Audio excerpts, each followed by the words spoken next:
Here I've got OPPO Reno 4 and let me show you how to switch navigation bar to gesture navigation. As you can see, currently we are set up with button navigation, so here you've got back button, home button and recent button. And if you would like to change it and if you would like to use gestures instead, just open the settings, then in search area enter navigation. Click on navigation buttons, and obviously here you can change the layout of your buttons if you'd like to switch it, but also you can smoothly activate gesture navigation by tapping on swipe gesture from both sides right here.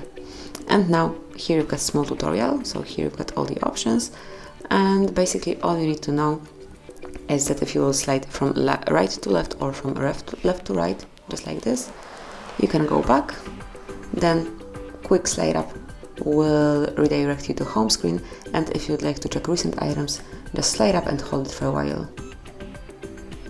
Okay, just like that, and here you've got recent items.